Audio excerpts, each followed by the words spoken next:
Salam əziz şagirdlər, hər birinizi xoş gördük. Mən Gülər Orcova, Fes Akademinin riyaziyyat müəllimiyəm.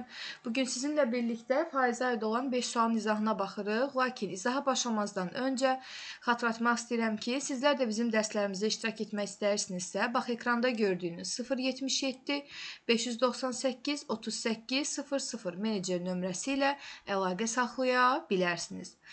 İndi isə başlayaq suallarımızın izahına. Oxuyuram birinci sualı. Birinci sualda bizə deyir ki, məhsulun satış qiyməti onun alış qiymətindən 20% çoxdur. Məhsulun satış qiymətinə 10% endirim edilərsə, gəlir neçə faiz olar? Deməli, birinci nömrədə gəlin belə edək. Bax, satış qiyməti 20% çox olmalıdır. Satış qiymətini adlandırıram, daha doğrusu qeyd edirəm 120 manat.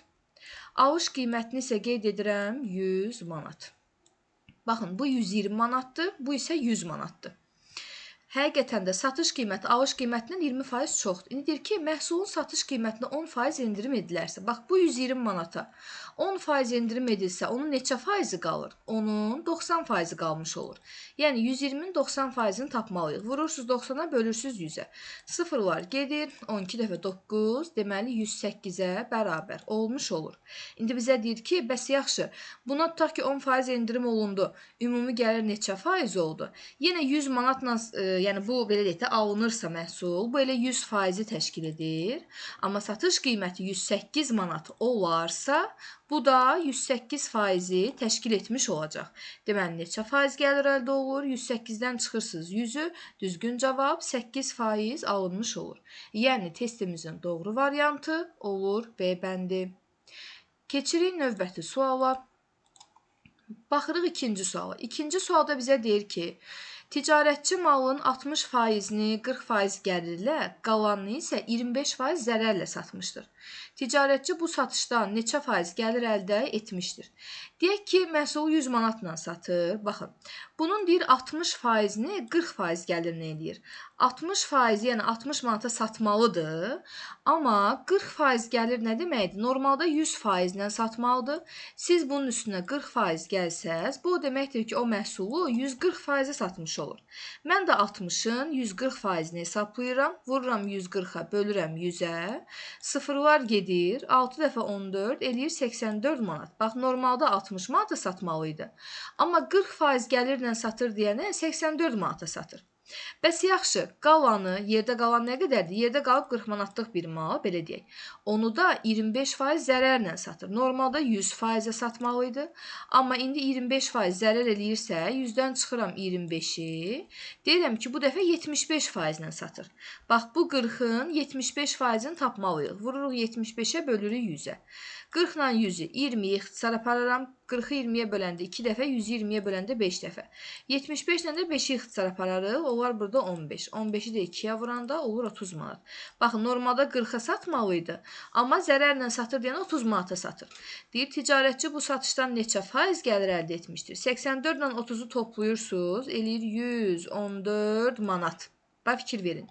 Əvvəl 100 manata satanda 100%-i təşkil edirdi. İndi 114 manata satırsa, deməli 14%-i təşkil edir. 114-dən, daha doğrusu 114%-i təşkil edir. 114%-i təşkil edir. Amma gəliri soruşursa, bax bu 114-dən bu 100%-i çıxırsınız.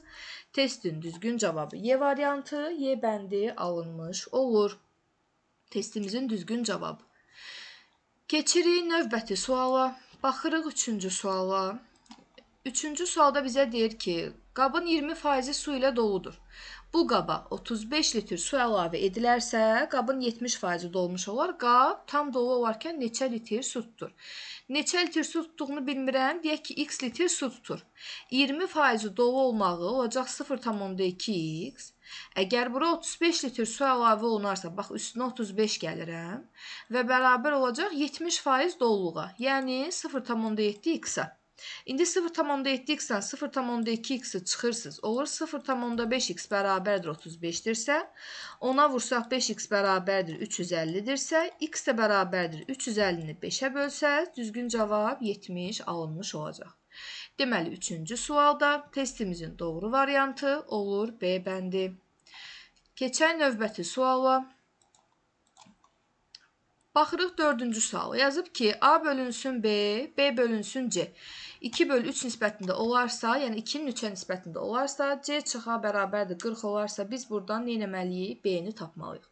Yazıram birinci növbədə. A bölünsün B bərabərdir 2-nin 3-ə nisbəti, həmçinin B bölünsün C bərabərdir 2-nin 3-ə nisbətinə. İndi burada diqqətlə baxsaq, baxın, B-nin qiyməti həm 3K-ya belə götürək, həm də 2K-ya bərabər ola bilməz. Bunları eyniləşdirmək lazımdır. Hər ikisinə ək-ob axtarıram, o da 6-dır. Əgər burada B-nin qiyməti 6, yəni K-ya bərabər olacaqsa, bax 2-yə vurdum da. Deməli, bu 2-ni də 2-yə vurursunuz, olur 4. Burada amma 6-ya bərabər etsəm, 3-ə vurmuş oluram. Aşağıda da 3-ü 3-ə vuranda eləyir 9. Deməli, A-nın qiyməti 4K, B-nin qiyməti 6K olur. A-nın qiyməti 4K, B-nin qiyməti bərabərdir 6K olur. C-nin qiyməti isə 9K-ya bərabər olur. C bərabərdir 9K-ya. Deməli, indi bizə deyir ki, C çıxılsın A. Baxın, 9K-dan 4K-nı çıxsam, eləyir 5K. Və bu 5K bərabərdir 40-dırsa, K-nın qiyməti bərabərdir 8 olmuş olacaq. İndi K 8-dirsə, axı B-ni tapmaq istəyir. Biz də B-yə 6K demişik. 6-nı vurursunuz 8-ə, testin düzgün cavabı 48 alınmış olur. Yəni, testimizin doğru variantı olur A bəndi. Keçirik növbəti, yəni 5-ci suala. 5-ci sualda bizə deyir ki, ədədi 2 dəfə artırıb 20% azaltdıqda neçə faiz artır? Tutaq ki, mənim ədədim 100-dür.